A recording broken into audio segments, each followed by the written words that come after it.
And welcome to Elseworlds, a DC fan podcast. I'm Chris. With me today is my boy Ron. How you doing today, Ron?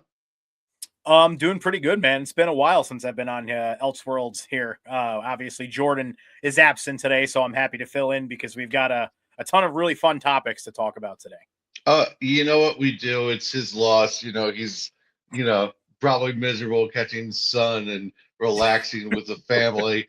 What a horrible on, plight he's going on a through. Um, on a cruise. What a loser! yeah, I know. There's still snow on the ground here. But Yeah, I was actually just saying the other day, I was like, God, I don't do anything exciting. I need to do something exciting. So that's why we decided to record tonight. Something exciting. Um, cool topics today. We'll start out with the big one. We'll start out where it quote unquote begins. The Superman TV spot that was aired on the conference championships for the NFL. I was pretty psyched about it. I know a lot of people that were psyched about it. The people I watched the game with were psyched about it. Oh, it's just my mom, but still. The internet, mixed bag. Very mixed bag. David Cornsweat's eyes were apparently cross-eyed, bug-eyed. He looked like apparently all sorts of things, and I was just like, it was a 30-second TV spot. The movie's road run, so we don't have to go see it later. Pack it in. But Flop yeah, confirmed. no, we'll talk about the reaction. But what did you think of the TV spot? In your personal opinion? Uh, it was a lot of like kind of stuff we've already seen before. I didn't think that the one shot that everyone was freaking out about was such a big deal. Did I think it looked a little off? Yeah, for sure. But it's you can't judge the movie or anything like that based off of that one shot. It is interesting that it feels like they use that shot in like a lot of superhero movies now. Like there's the picture going around of it's like that and Adam Warlock and Black Adam. It's like that shot of them like flying with the super Hmm. close, almost like kind of wide lens. It doesn't, no matter who's like been in that shot, it never really seems to do any favors. So I don't know why they keep going back to it, but like I don't think it's a situation of like, oh, that's how David really looks as Superman. He's going to be a goof, yada yada, this and that. The extremes that a lot of people are taking it to. It Yeah, was for me. It was just more cool, and then for me, it was just more cool to see it on TV. During such a big football game. It's like we said this when the trailer first dropped, but seeing it in that slot of in the conference championship games with all the this is the time where a lot of big trailers start coming out and rolling around. So seeing it in there, it's like it feels really real now. And as we are, just a few months away, it's full speed ahead. absolutely. I was psyched watching this spot. You got a couple of extended shots that kind of built off what we saw in the trailer. I've seen some internet speculation about certain shots, and I'm like, I didn't even see that there. I don't know what we're talking about. But look, when came to the shot at the end with his eyes, I actually thought it was James Gunn's attempt to make it look real. I think it was he's going super fast and the wind's blowing at him. And I, Yeah. I think it's unfair because I think in the movie we're not going to care about the shot because No. in the movie you don't have the opportunity to compare it to a still frame photo of Henry Cavill on a poster. Mm-hmm. Um, because that's of course what we're going to compare this to. It's only the only fair metric. And I I feel like we're digging things up just to dig things up at this point. I thought it looked good. I was like, dude, he's happy. He's doing a barrel roll. It's like Superman's having fun being Superman. Is this not what we asked for? Yeah. Like, like Superman doing a barrel roll and giving a smile. I was like, okay, that officially checks the box of this is Superman. Um, Yeah. I thought the TV spot was cool.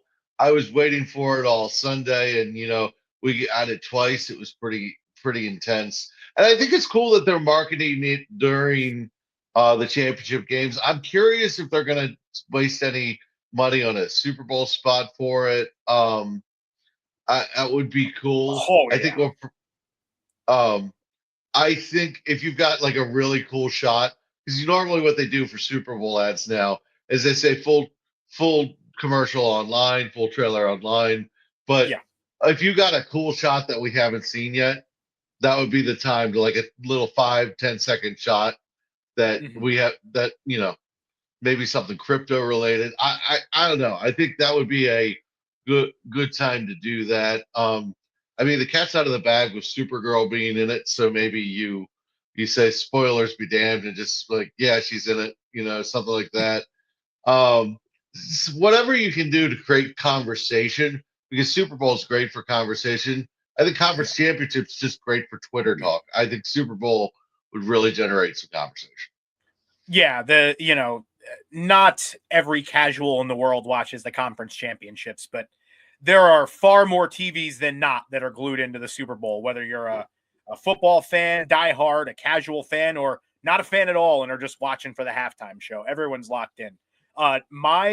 My prediction is that what we'll get in that little snippet before, like you mentioned, it's the see the full trailer online. I think we could see the first like face off between Superman and U-Man, because we know that they're going to have Mm, that fight in what looks like a baseball stadium. So it would kind of line up. Obviously, baseball isn't football, but they're in this big yeah. sports stadium. Well, Like, it's very Superman Returns with the baseball stadium thing. mhm, Superman Returns, of course, he lands the plane in the baseball stadium. And I always thought it was weird because they applaud that he lands it and no one gets hurt. But then, like, the next scene, it's like, who's going to get this plane out of the stadium? I'm like, Clark. Your yeah, job's not done there, I always think that's weird. But I I will say that the Ultraman thing is definitely something that I think they could play with. I think they might avoid that though, because all that talk about Lex Luthor is a real villain, and James Gunn doesn't want the fans to be confused about who the villain of the movie is. And true. the biggest thing that could hurt this movie is confusion. I don't. My brother, for instance, said it seemed a little bit too ambitious. There was too many characters in it for like a short trailer, and it's like he's like, what are they trying to do? Are they trying to set up a whole universe in this movie? And he's not as into it as I am. So like, I wonder if I think there's a way to turn casuals off, and I think that might do it. But I would be really excited if it happened. It's one of those things where my ticket's already punched. I'm looking for the way to punch people's tickets that are dying to see this the second it comes out, because I'm the second I can be there, I'm going to be there. I'm going to be waiting outside the theater. They're going to be like, it's not even time yet. I know. I'm waiting. I might even have a cape on at this point. Like, it's ridiculous. I'm just ready. Um, you're like but you're like standing outside like the GameStop midnight releases when people used to bring their yeah, tents and shit. absolutely, Yeah. absolutely. But But no, yeah, I no, think I was just gonna say, like, I I can see where your brother's coming from with his point of like, wow, it seems like there's a lot going on in this trailer, but the trailer did absolute numbers, and it seems like the general sort of reaction to it was far more positive than not.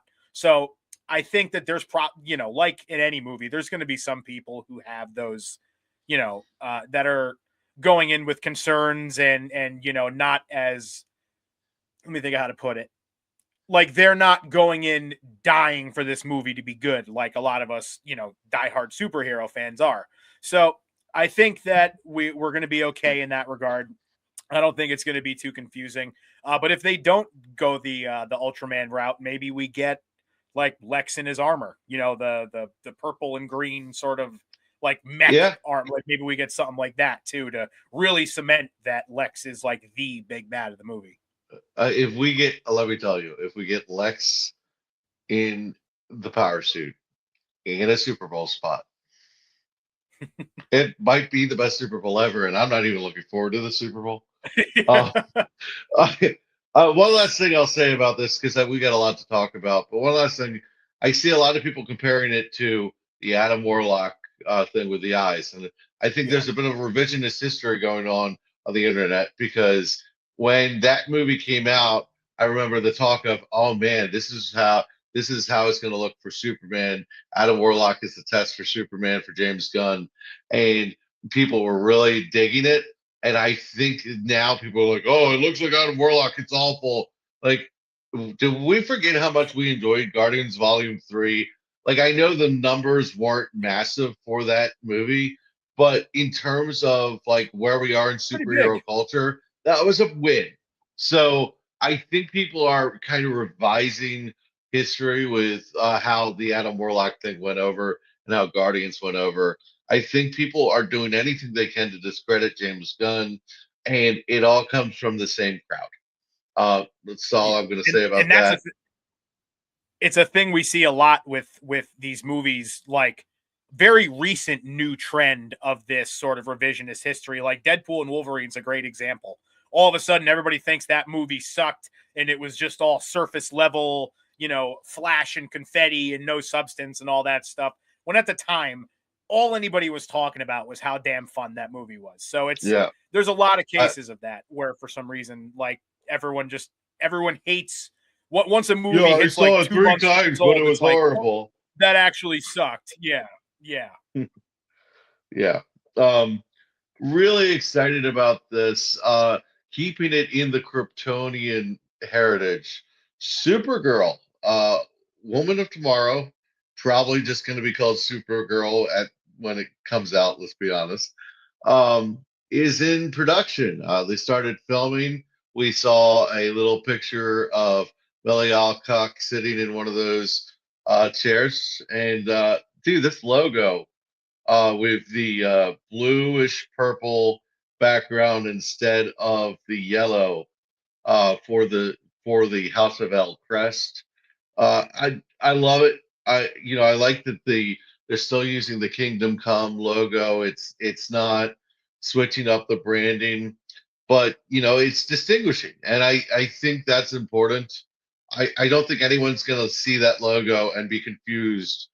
You know that it's not a super thing. Like I think that's pretty good. It reminds me a lot of the CW Supergirl, which I'm a sucker for. I think the CW Supergirl started a pretty good legacy for the character in the modern age.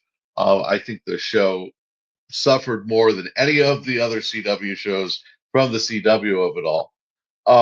But you know, Melissa Benoist's really strong start for the character on TV, and I think Millie Alcock can really fly. So I'm excited about this movie. I like the logo. What were your thoughts about the little glimpse that we saw? I had a lot of thoughts actually. First, very glad that they switched up the color scheme a little bit. I haven't read the Woman of Tomorrow comic, but obviously the cover of that, it's basically just if you made a Superman suit for a woman, right? It's all the Hmm. exact same color scheme and all that stuff.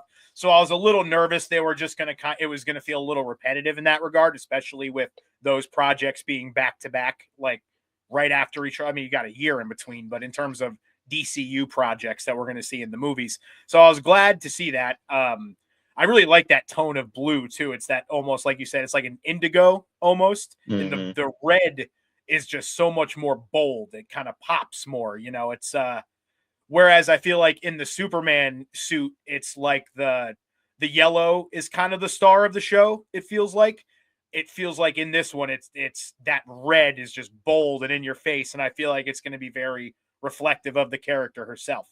Um, this is going to be a hot take, and I'm probably going to blow your socks off. I am more excited for this movie personally than I am for Superman, and I'll tell you why. Besides the fact that I'm not like Superman doesn't have that deep personal connection to me that it does to you and Jordan and a lot of our friends who are like, Superman is my thing. This is, not quite so for me.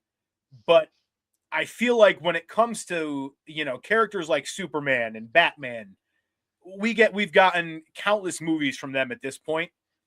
And I don't want to say you always know what you're going to get, because these movies all have their own distinct identities and they feel very different in a lot of ways. But at their core, the soul, like Superman and Batman, especially, like they have their core values that are streamlined basically through all these movies and the comics and the things that we've kind of, or that, let me think how to put it, like the things that we've come to know them by in terms of their morals. Those seem to be, Batman doesn't kill, Superman does, yada The yada. canon events are usually lined up the same way. The Yes. core character elements are there.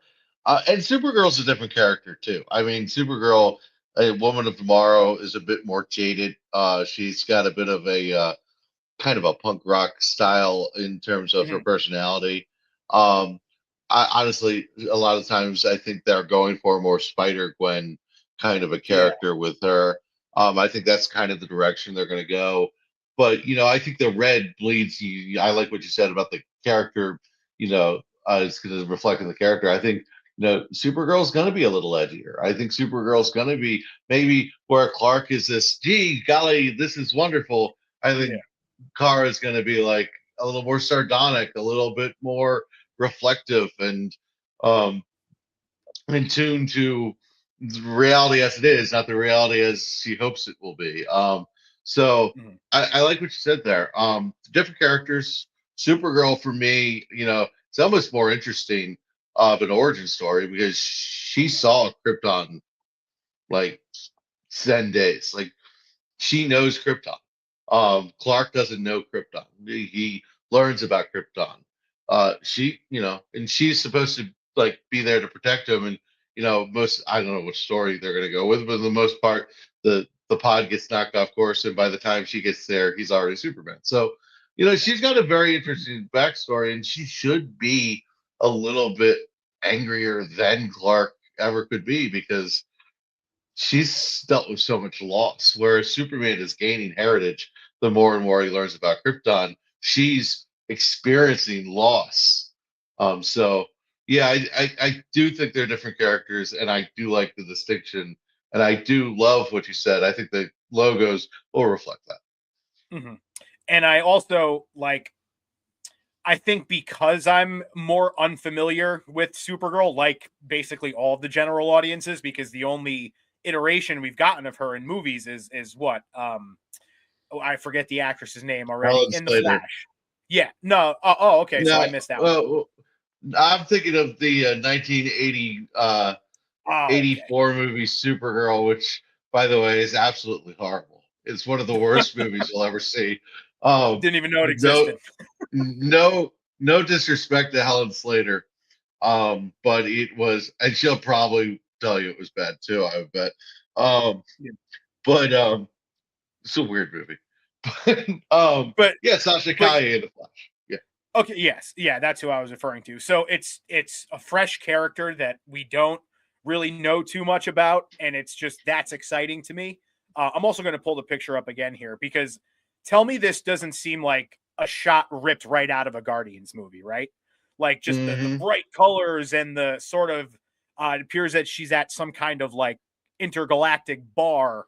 Like it's Hmm. dripping with Guardians vibes.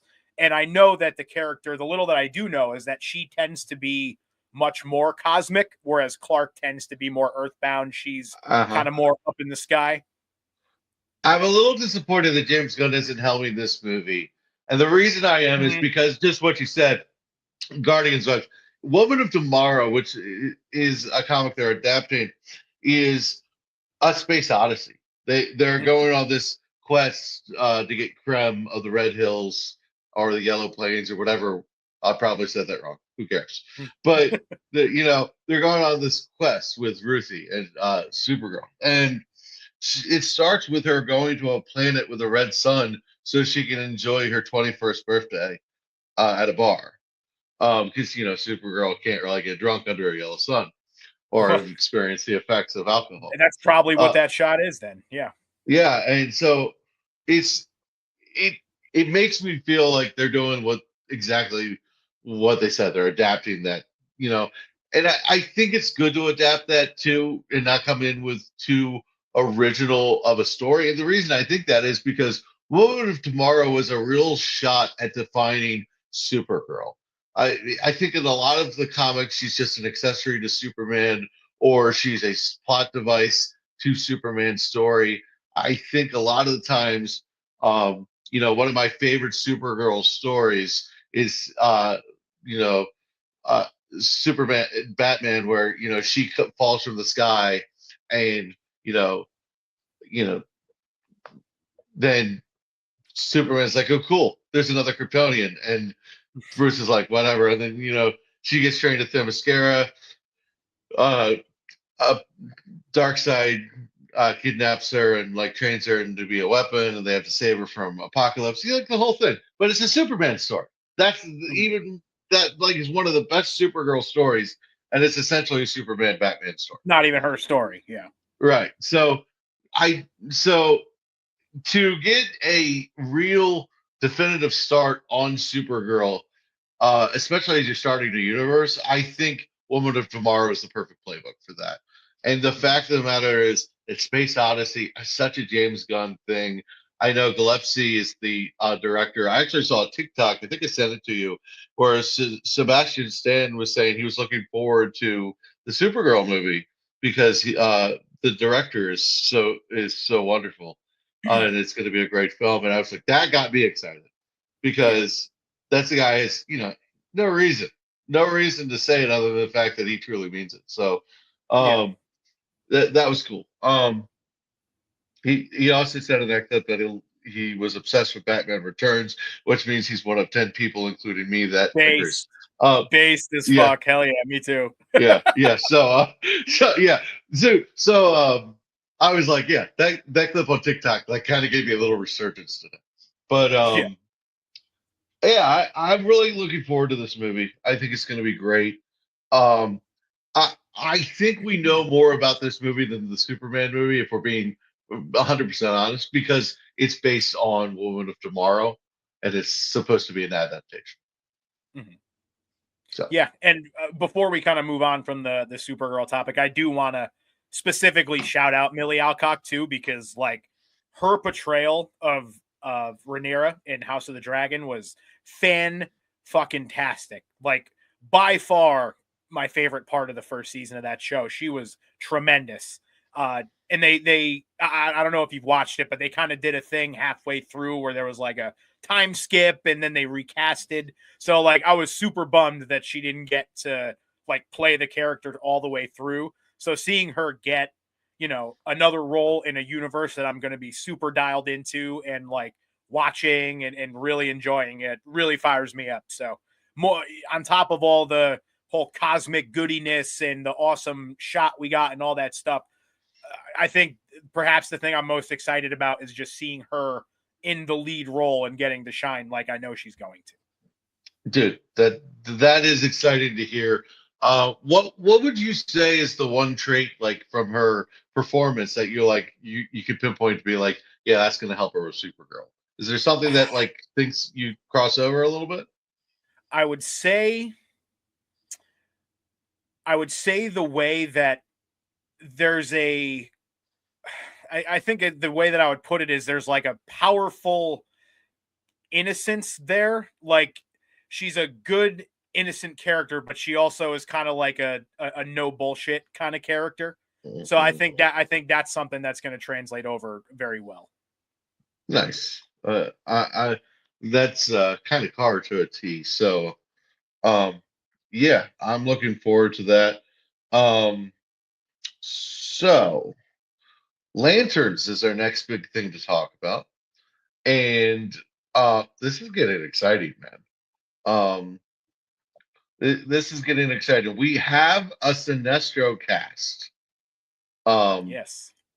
And I am looking forward to this. The fact that we got Sinestro in this movie at all, to me, uh, is pretty impressive to me. But what were your thoughts on the casting? As I'm trying to, it's Ulrich Thompson. Ulrich I was, Thompson. yeah. was looking up the name real quick because I didn't have it in my notes. My bad. I didn't know you. I didn't know that's what you're doing. I would have said it.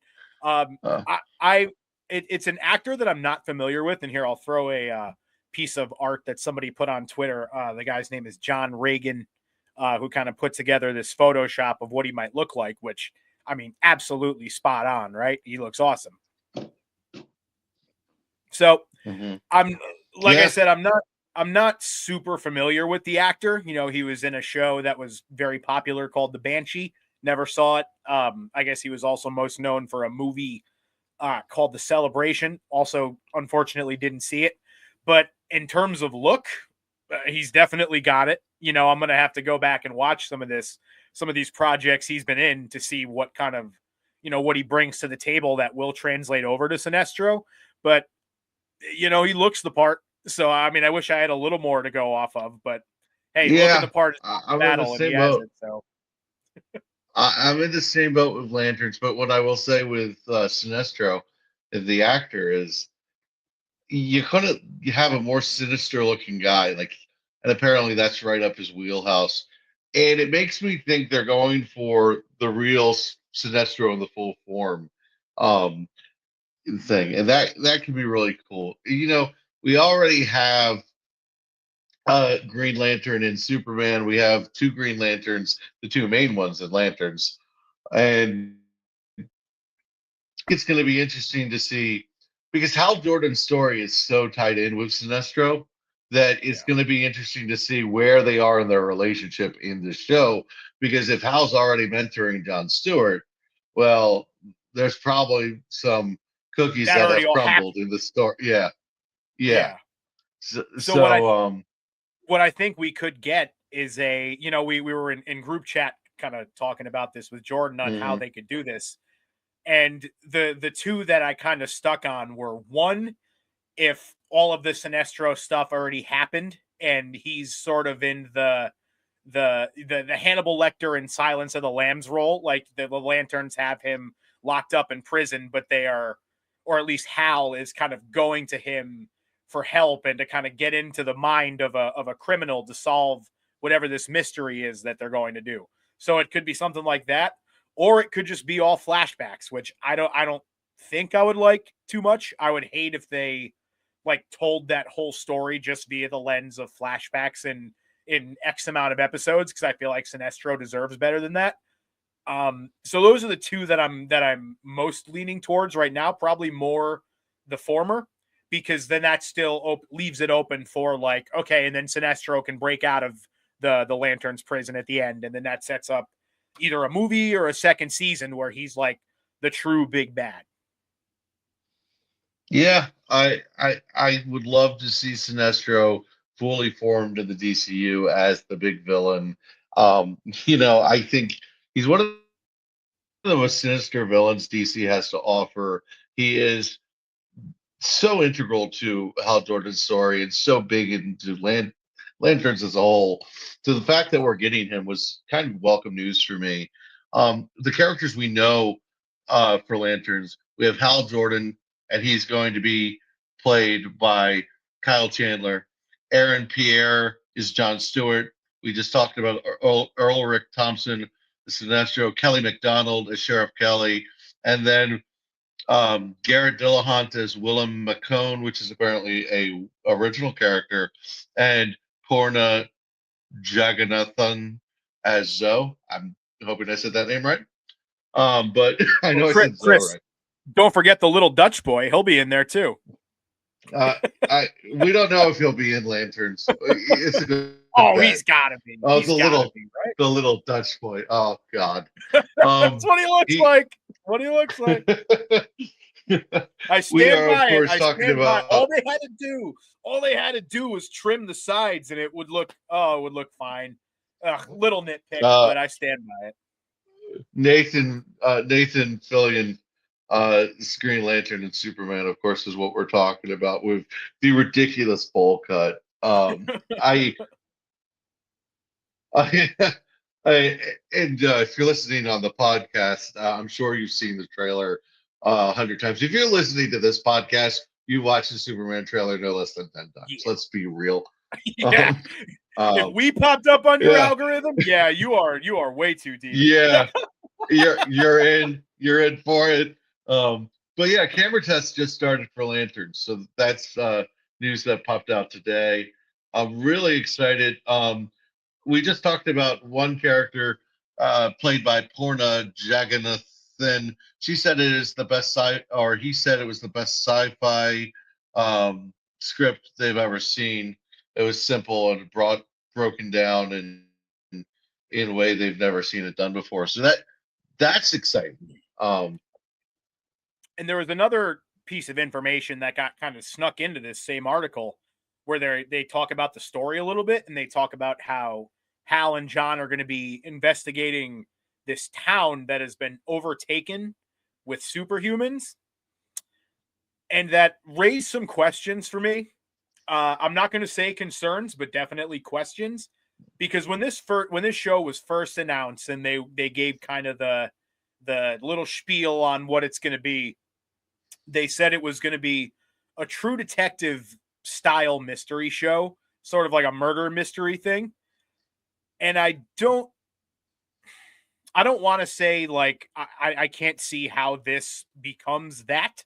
But when you say something's going to be a True Detective style show, that is a very heavy implication. A high bar. Yeah, not just in Yeah. terms of quality, but in terms of subject matter. That's a very dark, gritty, uncomfortable show. It deals with like the occult and drug use and sexual assault and all these crazy, crazy heavy topics. So to throw out that comparison, and then if the mystery of the show is how are all these superhumans showing up in this town, I will be a little underwhelmed. Now, I will say they're not mutually exclusive things. So right. It can be this town, it's maybe one of these super humans. Maybe that's what brings them to the town. Yeah. Yeah. And then the mystery unfolds. It makes me think of The Flash and the Flash TV show where they had this dark matter from the particle accelerator created all the metahumans. And maybe there's something that created an event that created metahumans in this town. And that's what I'm thinking of is maybe that supplies them with some of the villains for like a couple episodes of the show, or obstacles they have to get over. So I that's what it makes me think of, and the tone of that is definitely not a True Detective. So yeah, but you can make it dramatic. You can definitely make that dramatic, and it could just be an element of the show too. I think a lot of the times we get these synopses, and you're like, "Oh, how would that work in?" But at this point, it just reads like a Mad Lib because it's like place this in here, place this story element in here, and then when you cohesively put it together, it reads like a script. So I think we have to be careful of judging the project too soon. But I like the castings here. I mean, the more I think about it, the Kyle Chandler, Hal Jordan really works for me. I think Hal Jordan, Kyle Chandler, it just looks right in my head. Like, and if they're gonna have a mentor for Jon Stewart, it would be weird if they were the same age. So I'm really that's growing on me more and more the more I think about it. I kind of liked it in the beginning. I never really had this huge problem with it. But Lanterns is an exciting project. And the fact of the matter is the coolest thing right now is that the DCU is real. And by the time James Gunn is through his 4-year contract, him and Peter Safran are done, they're gonna have 6 projects already out and a couple more in production. And so it's going to make it that much easier for it to continue after those 4 years. They're not wasting it. They're not putting all their eggs in Superman and going, well, I don't know what to tell you. We got to wait for that to see if we have a job. No, they're acting like they have a job for the next 10 years, and I like the way they're doing that. I think that's probably something that will be done in terms of an extension. Cause like, think of it like pro sports athletes. How many guys that they sign a contract and they get like 2 years into it and the teams are like, oh, okay, he's kind of overperforming this contract. We don't want to lose him. Let's lock him up now. if Superman does gangbusters and it's as promising a movie in terms of the story as we think it's going to be, I think that right there will probably be the, okay, guys, let's start working on that next contract kind of moment.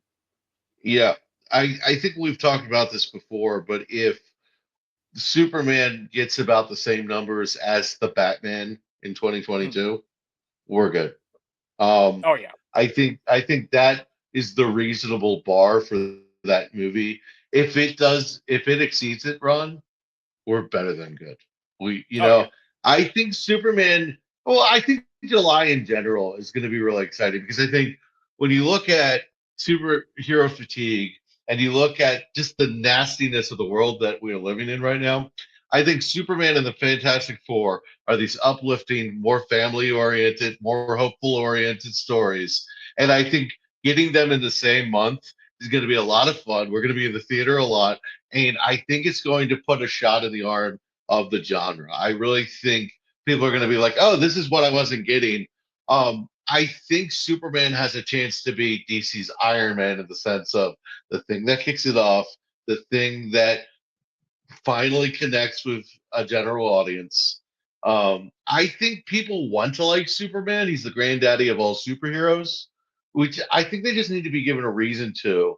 I think if you just that this many people who are stuck on Henry Cavill, uh, all you have to do is be better than Henry Cavill, and you're like, dude, that was amazing. That's a bar I'm willing to have set. Henry Yeah. Cavill is a bar. I'm like, okay, David, you got this.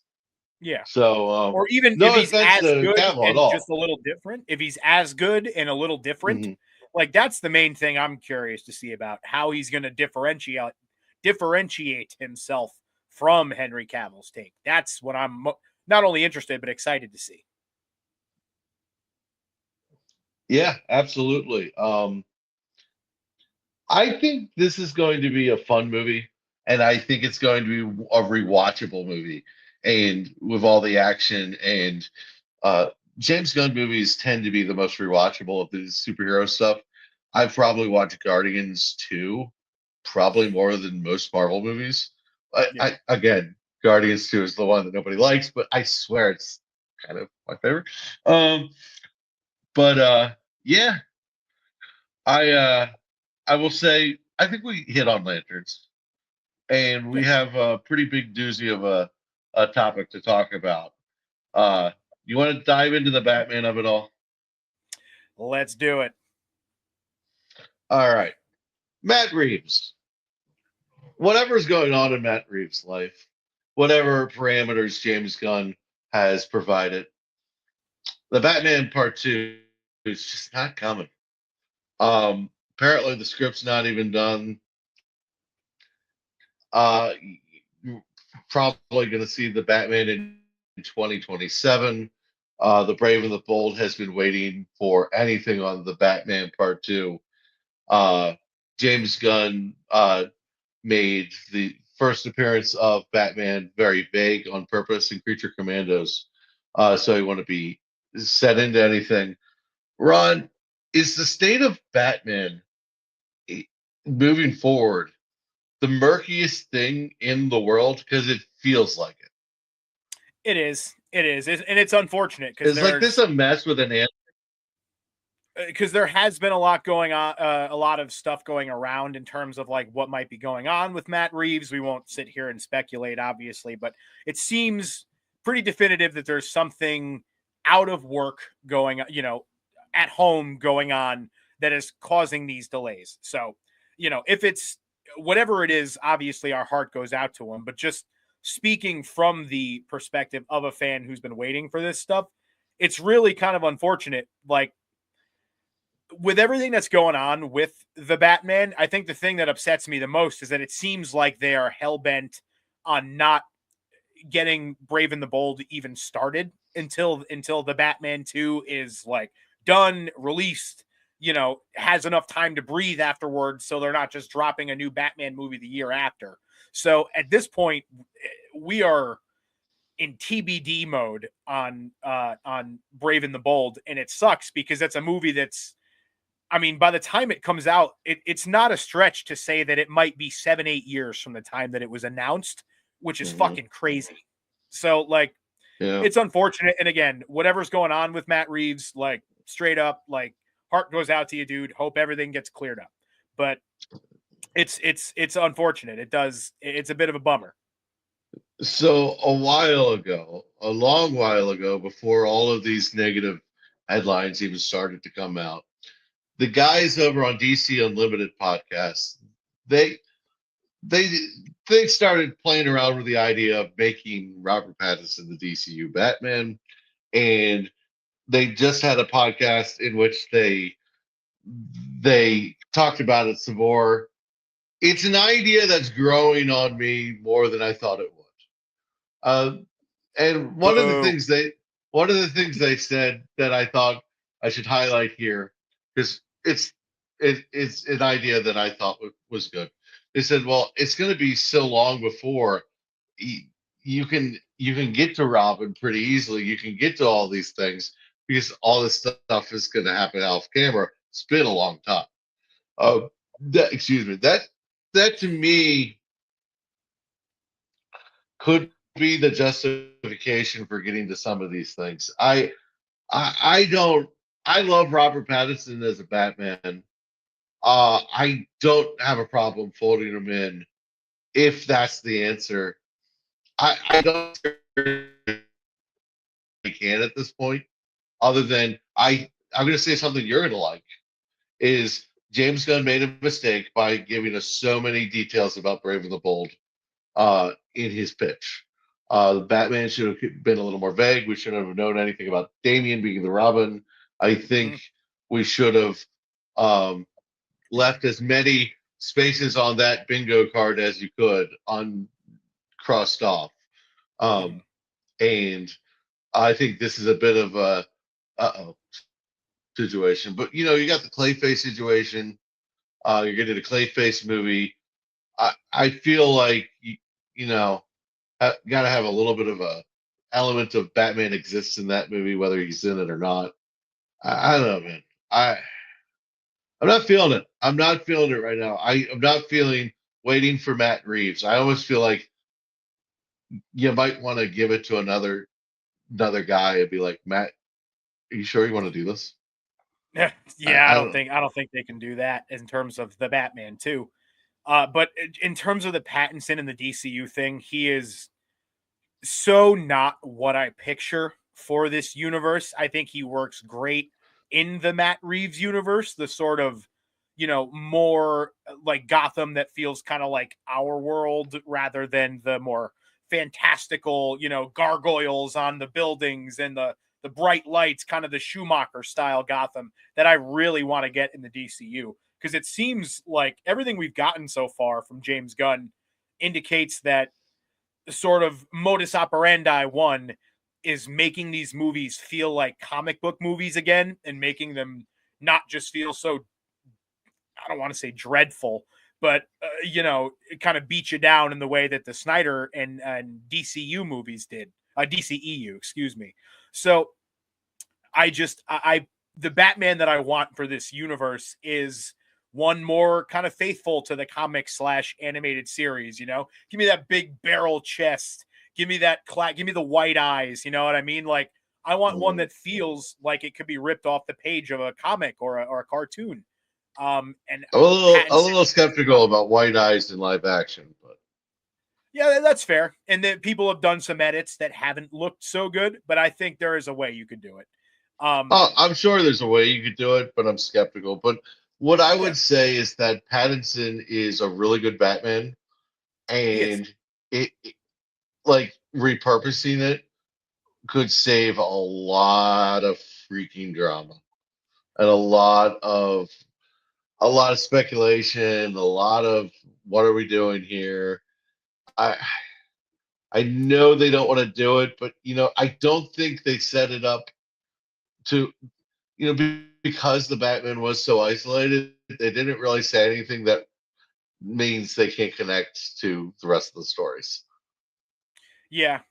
And to go back to your other point too, James Gunn did kind of like, they were like, Batman the Brave and the Bold, it's going to be Grant Morrison's Batman and Damian's in there and this and that. And it's like, I can't see Robert Pattinson taking on the role of a Batman who has gone through all this stuff with Dick and Jason and is now on Yeah. Damian and Tim. Like, there's no way. Like, he's Well, not old we've enough. always theorized Tim doesn't even exist in the movie universe. We're convinced Probably. that they went Dick, Jason, and Damian is probably, which is sad because I really like Tim Curry.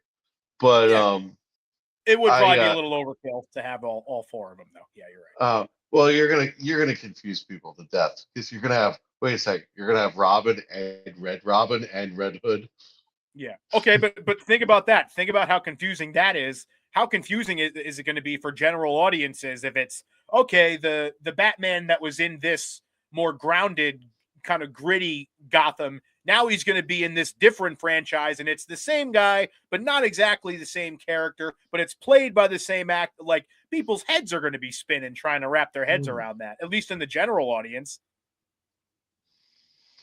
I guess I'm at the point where I just want them to make a decision on all this stuff and just go with it. Like, and I feel like the Batman Part 2, 2027, and I think what they're gonna have to do, so they're gonna have to just come up with a date that says this is the longest we'll wait on pushing forward with Brave and the Bold. And if we end up having competing Batman, so be it, because we can't not have Batman in the DCU. Like, we need to set up World's Finest. Like, honestly, if the DCU is successful, we need World's Finest to be a thing. We need Superman and Batman to like look good next to each other and not be trying to kill each other in the second movie. Yeah. They should do that before they do a Justice League movie. And I know Snyder did that, but I think it's not a World's Finest, a true World's Finest movie. Yeah.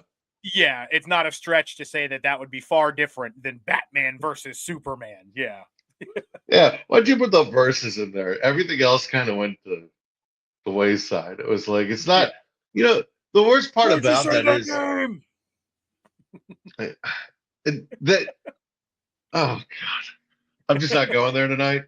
I'm not done it. We won't. It's been litigated. It's been litigated to no end. Just had to poke you a little bit.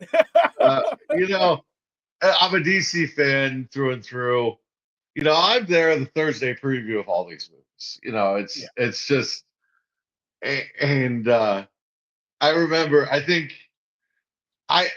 when the DCU died and Aquaman 2 finally came out, and I walked out of the theater going, okay, fine. And it was a movie that rotted the more I thought about it. It just rotted there. It was like fucking pointless movie. Oh, God damn it. Like, it's just with the most pointless post-credit scene ever, too. To be fair, that was kind of funny. It was kind of funny. The protein of the, like, Oh, no, not that. I was talking about the one of Momoa just coming up to the microphone. Like, it was like, okay. Oh, yeah. That was. Yeah, the one with Patrick Wilson was good. The one with Patrick Wilson was good. Yeah. That one, to me, that was a reward for sticking through some of the things he stuck through in that movie. But why are we talking about Aquaman 2? There's no point. The point is the Batman Part 2 is taking forever. And at a certain point, James Gunn is going to have to make some tough decisions, and he's going to have to decide which person he's pissing off. Because there's no way you're not pissing off somebody in this thing. And to be perfectly honest with you, I don't mean to be rude. And I think we need to respect Matt Reeves' personal life. If he's going through a divorce or something, that's entirely his business. But to not have a script done through 2024 into 2025 from a movie that came out 2022, I don't get it. And I also don't give him the Penguin as an excuse because he didn't direct the Penguin. He didn't write the Penguin. He's an executive producer. Yeah, he got a phone call now and then. And he was probably sitting at his laptop and pressing one button every 10 minutes. And he probably has 3 full pages done in 10 years. Oh my God. It's just, it's getting to the point where it's ridiculous. It's getting to the point where fans are getting antsy and negative, but like they actually have a reason to. Like Yeah. they do it whether when they don't have a reason. Now it's like, I mean, it sucks to be a Batman fan, which is weird because we're Batman fans. We haven't suffered a lot, Yeah. but we're suffering right now. Yeah. I It's like, wanted to do, and I was invested. I was so invested in the Batman. You know how much the Batman hit with me. You know, my entire body cringed when you're like, I want a Batman that's a little closer to the comics. I'm like, he was ripped out of the comics. But so I was like, I'm like, this is my Batman. He's perfect. Um, although it is funny, I saw a Robert Pattinson movie trailer for another movie, and he looks so unintimidating in this movie. yeah, And yeah. you're like, how is this guy Batman?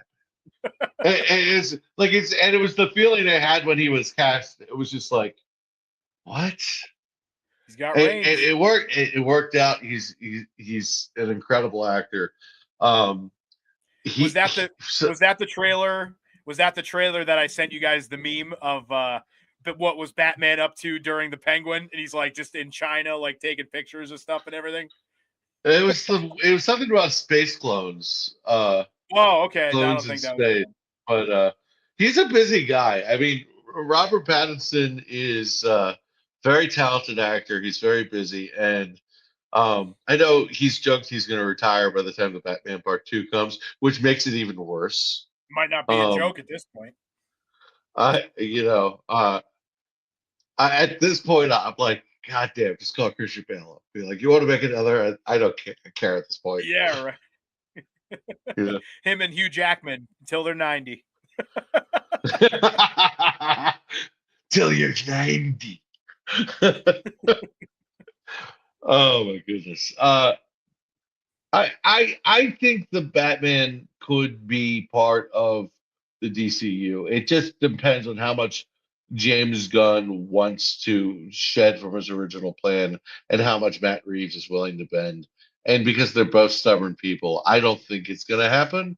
I just the more I see these edits of David Cornsweet and Robert Pattinson's Batman and Superman together, I'm just like, I want it. I'm It like, does look pretty shit, cool. I want it. I will give you that. The It's good. things The that idea is growing side on by me. side look pretty cool. I was absolutely against it. I wanted the Batman Part Two. Now you're telling me I have to wait for the Batman Part Two, and I'm like, no. I'm like a kid. No, it's not time for bed. That is not what you said. Um, I'm like Well, litigating. I wonder at this point if they just kind of try to meet in the middle and put Batman or maybe at least some Bat characters into other DCU projects before that, kind of at least just to wet people's whistle a little. And I'm not talking about like Mhm. Creature Commandos, we saw that already, but in live action stuff, just Titans to movie. yeah, perfect, perfect. It's the perfect way to have your cake and eat it too. It's the perfect way to get some of the Robin backstory Yep, into your plant it. It's the perfect way to make the brave and the bold actually real instead of theoretical. And and I think the it's a biggest perfect problem way to is, get more. It's a perfect way to mhm, get more casuals into Titans as well. yeah, If you're worried about the popularity of it's Batman, one of the say, hey, most guess what? popular. It's one of their most popular groups that they could play with. The cartoons did great, both of them, and then you have the Titan series on HBO and DC Universe back in the day. And yeah, I'll tell you what. I think they did a lot of like Starfire on that Titan show was freaking awesome. Beast Boy, awesome. Raven, awesome. They did a lot of good things in that show. I think there's still some popularity and recognizability for those. So I think Titans is the perfect way to kind of do everything you want to do. I'm a little frustrated. I think I said this on one of the last episodes of Elseworlds, where it's like a little frustrated. We got so excited about Titans, and then it's like I haven't heard a damn thing. And it's like that is a project that would quell and would kind of put the fires out of this Batman stuff because you get so much Batman with Titans. Mhm. So So that could be a good sort of meet in the middle point. Also, I blocked out the Titan series from my mind just because of what they did with Jason Todd, and I thought that was like the biggest piece That of is shit fair. I've ever seen. God, he was such a little bitch in that show. Such a bitch, and just like not intimidating at all. Like it felt like I watched. It felt like I watched.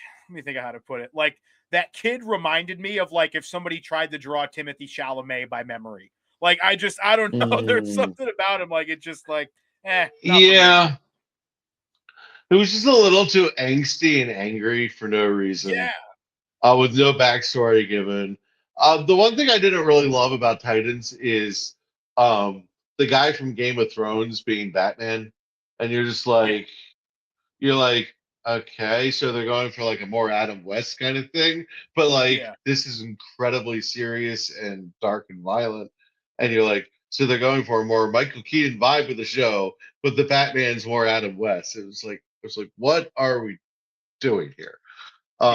So yeah, I did appreciate the Barbara Gordon of that show though. I was really into that third season of Titans. It was like my sweet spot with the show. I was like, this is they're in Gotham. This is cool. I'm like, you know, I'll be about that. But yeah.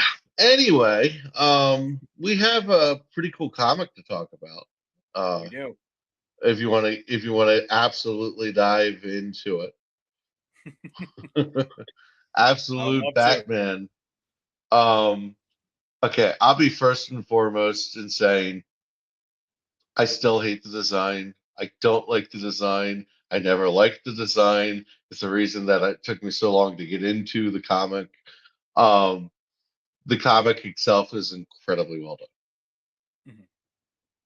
I have very little complaints with the twists. It feels a lot like Ultimate Spider-Man in the sense that you're putting me in the Batman world, you're switching things up, and I love this take on Alfred. Love this take on Alfred. Love it. I, he's like this operative going after Roman Sionis, who he thinks is Black Mask, and he's like kind of seen as Batman as this variable that is kind of helping him out. This is a very interesting take on Alfred. Very interesting takes on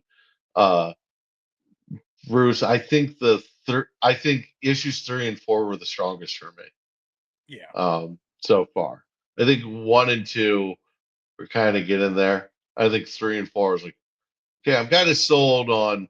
I want to see where this goes. Yeah, I'm with you completely. Kind of looking at this from the 10,000 foot view.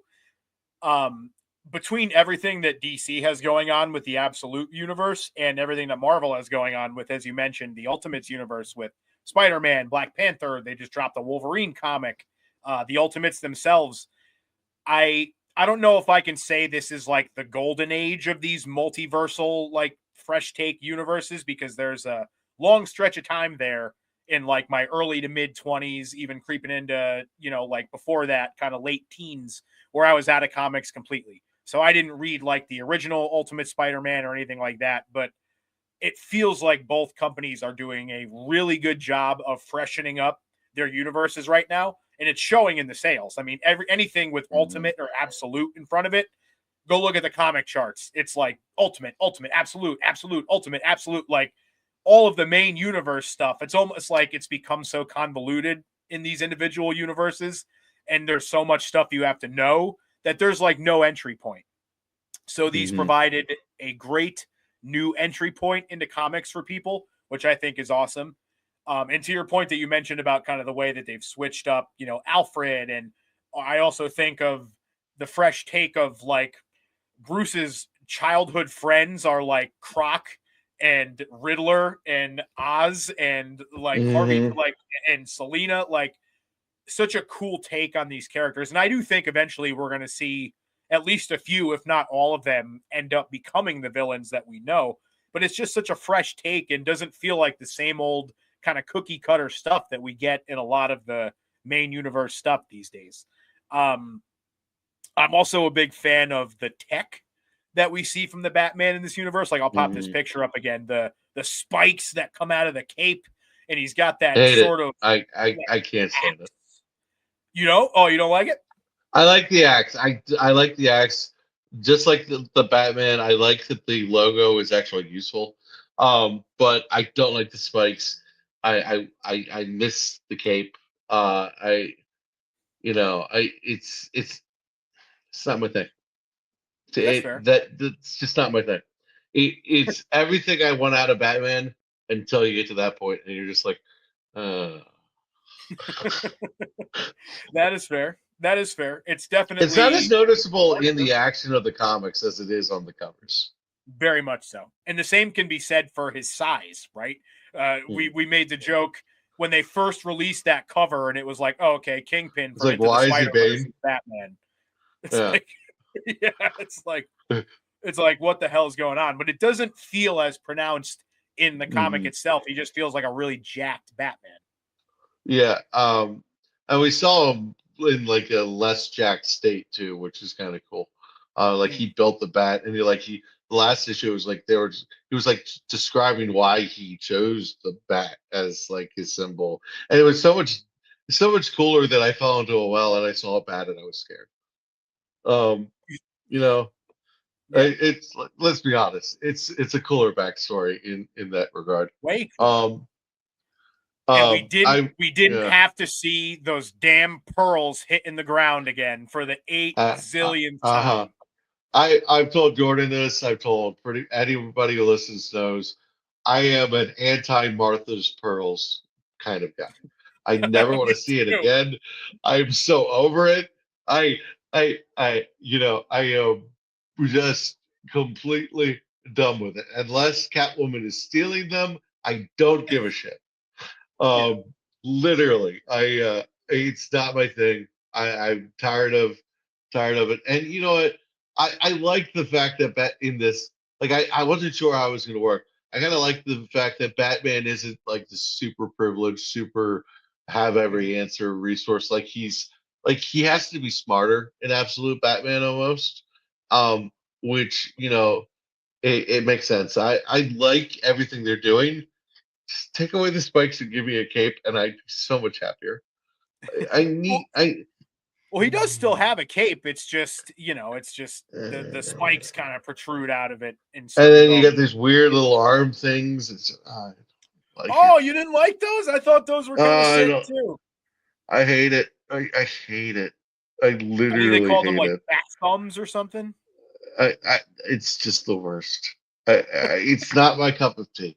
Um, they're doing so much right that I'm enjoying the series, but from a visual, practical sense with the Batman stuff, it's like just use a utility belt. Give me a traditional cape. Like have like I'm one of those guys who like I'm very big in the cape, like covering his whole body and like the scalloped edges. I'm very into Hidden in the shadows it's kind of part of the thing. shadow. Yeah, exactly. Like in fact, one of the things is Robert Pattinson's Batman is one of the few armored Batmans that I like. Because normally I don't like it to be armored. I like it to be more cloth. Like I'm going to be smart. You're not even going to shoot at me, kind of thing, right? But yeah, I the I love design's not my thing. you started out, you're It, like, I love this comic, and then everything you've since you've been like, I actually fucking I hate it. love I love the Batmobile. I love what Yeah, they that did with thing's a tank. Alfred. I love that he uses the environment, especially that scene in the aquarium. The environment to him. He's got that little concentrate of vinegar to turn the water into acid. Okay, Yeah, love that. There's the so the much that the I like the about this vampire comic. teeth, the vampire Yeah, teeth when they show the that was early pretty days, cool. Yeah, that was sick. that was a cool idea. Like you can see what he was going with, and you can also see like okay, they're dumb, and like that's cool. I liked everything about the early day part. I was that I loved. Um, there's a lot I like about this comic. It's not that I don't like it; it's that I definitely didn't come up with some of these variations. We'll put it to you that way. Um, That's I look, it's you're messing with it. Some of the things I like, some what I will say is it's not a comic that's not for me. It's a comic that I enjoy, and I have some flaws. Yeah, that's very fair. I will say another thing that I really did like about this, going back to Bruce and his dad. So they show this kind of really heartfelt moment between Bruce and his dad when he's a kid, and Bruce's dad is talking to him about, one day they were walking on the pier, they were going to get ice cream or something like that, and his dad just drops dead of a heart attack. And he talks about how that sort of helpless feeling is what spurred him to originally want to become a surgeon, but then to become a teacher, to kind of be able to give back and make a good out of that really bad situation. And then we fast forward to what happens with Bruce's dad when he dies at the zoo, when they go and he kind of dies essentially protecting all of the children, which is obviously much different than the origin that we know, and rightfully so in a good way. But it's kind of the same parallel where that is what spurs Bruce to become Batman. The situations are parallel to each other, even though they're different circumstances, but they're essentially telling two stories kind of folded over each other that are both the same but different. Yeah, I kind of like the Joe Chill of it all, where he got to tell him off, and like he just walks out before he gets to say anything. I And then he goes like that. I back to thought the that, prison. yeah, interesting parallels there. I do prefer Batman's killer to be unknown, like or not caught, and then it's like that thing that he'll never. I do prefer that, but if you're gonna do Joe Chill, that's kind of my favorite way of doing Joe Chill so far. Um, Yeah. I really like Absolute Batman so far for that. I don't just I want to make it so crystal clear I don't like it. What I will say is Absolute Wonder Woman has a design that I'm all about, and the story is all like perfect so far. So it's like Absolute Wonder Woman hitting with me. Absolute Superman, I've only read the first one, but I'm like hitting with me. Yeah. So Absolute Batman, you would think would be the one that hits with me the most. Maybe I'll get over the design eventually. It is better than I thought it was going to be, though, and I do enjoy the twists. Nice. I'm also a big fan of the Roman Sionis that we're getting in this comic. Like, I feel like Mm-hmm. that character, when I think back to like most recently the Arkham games and some Mm-hmm. other kind of animated stuff, he's almost become a bit of a caricature of a mobster as opposed to being like a character that actually, because like that concept of a character, this cruel, vicious mobster who wears a black mask and's just murdering people and pushing all these drugs around and stuff. Like that's a really cool, almost kind of creepy, very serious kind of character. And I Mm-hmm. feel like there's that impact has not been felt in at least the most recent. I'm sure there's other like recent Batman comics out there that have done Yeah, well. I liked him in Birds of Prey. Ewan McGregor in Birds of Prey was. Not me. Uh, I'm a sucker for Birds of Prey. I thought it was a Hello good there, Harley. movie. um, I I like Birds of Prey. I had a blast with that movie. Uh, Black Mask. We didn't really get much of Black Mask in Arkham Origins, even because the Joker a lot of switched it was out. joke. Yeah. Yeah, so we didn't even get really Black Mask. Like it was a red herring, basically. Mhm.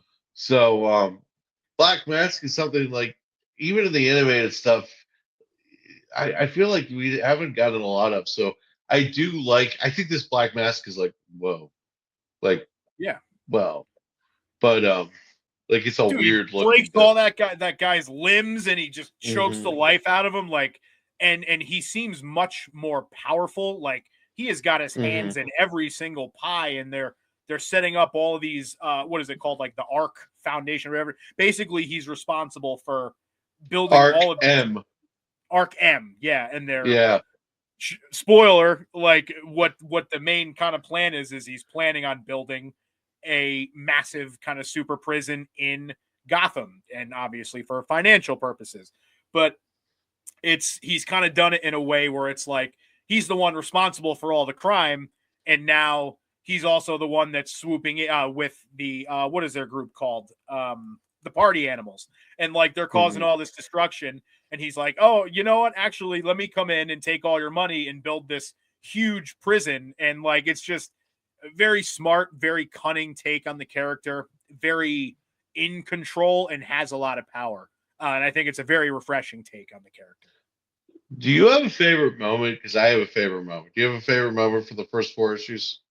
I do, and it's very weird and obscure. So give me yours first. Okay. My favorite moment is the Batmobile in the, it's like, where's your car? And he's like, you're in it. And then Alfred, yeah. And Alfred's got 30 seconds to convince Batman he can help. And Alfred's like, I think I hate Batman. And then he goes on, it's like, I think I love Batman. Yeah. Like it's like it was such a great sequence of like, and it was so like true to the Batman character where it's this impossible situation and he's not even flinching. He's just like, yeah, this is gonna work out. Like get in the guy, like open the goddamn hatch, blow some things up for me. Come on. Like it almost had like a Star Wars vibe of like get in the hatch and shoot, at the Millennium Falcon. Yeah. And he's like counting him down. He's like, you have 30 seconds, 20. Yeah. Like while Gordon's kind of giving him his little spiel on why they should work together and stuff. Well, I love how Batman is the alpha male over Alfred when Alfred is obviously a very alpha male kind of guy. Like Batman just controls whatever situation he's in, and that is something I very much appreciate of this Batman. Yeah, no, I agree completely. My favorite moment, and again, like a very obscure, very weird, not like a big action scene or anything. It's when Bruce gets the party animal mask, and he goes to Nigma to like try to get help on what it is, and he gets introduced to his sort of AI. Like I think its name is Al, and it's like a play on AI. Like basically, he created like a Riddler robot. So that's very cool, and I think he's probably going to be the first one of that like group of Bruce's childhood friend villains that ends up flipping and becoming an actual villain. So I'm very curious to see how they do that. If it's a situation where like the AI becomes too self-sentient and like maybe kills Ed and becomes the Riddler, or if it's Ed himself using this AI sort of robot as his tool to cause mischief and be the Riddler. So I thought that was really cool, and I think the design of it is really cool too. So that was my favorite. Yeah. I like this Ed. This Enigma. I like that he looks like he could be related to Jim Carrey and the Riddler Paul Dano. I like it almost like he could be related to both of them. Yeah, it's a perfect blend. I can see this Riddler being ridiculous. I kind of like the back and forth he has with Bruce.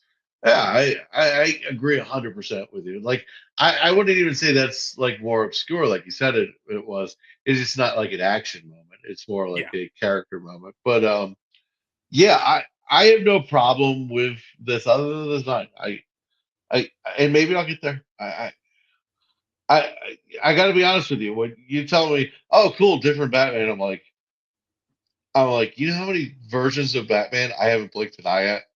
Yeah. So it was like if I'm having pause with it, it's pretty impressive. But I like, for example, Batman Beyond is like one of my favorite variations of like Terry McGinnis, all that stuff. I know Jordan. Please make it happen, James Gunn. Please make it happen. Oh my goodness! If we could have time. So what I would like, my pitch, is we have Teen Titans introduce Wally West as Kid Flash. You don't even worry about Barry. Kid Flash becomes Flash. Whatever, cool. And then you get some time travel in there, and it's some Shui time travel in which you see him go to the Batman Beyond timeline. So the future timeline exists in this would be the way I would like to do it. Like it would, so you could connect Batman to Batman Beyond, That'd and be you could sick. connect Flash, and use Flash as the time travel. I'd like to see time travel somewhere in the DCU, especially because if you don't do it with Flash, you can do it with Rip Hunter or something like that. There's a lot of time travel in DC. It's fun, Yeah. and I know Jordan would love that. So Yeah. Mr. Back to the Future. Yeah, dude, sign me up. Any iteration we can get of Batman Beyond, whether it's something like that, whether it's its own movie, whether it's even wouldn't be my choice, but even if it's just a revival of the animated show, it's just so damn good, and I'm dying to see more of it. well, there was that rumor not that long ago that the people who did the Spider Verse pitched and I'm just like, how does anyone say no to that? I don't,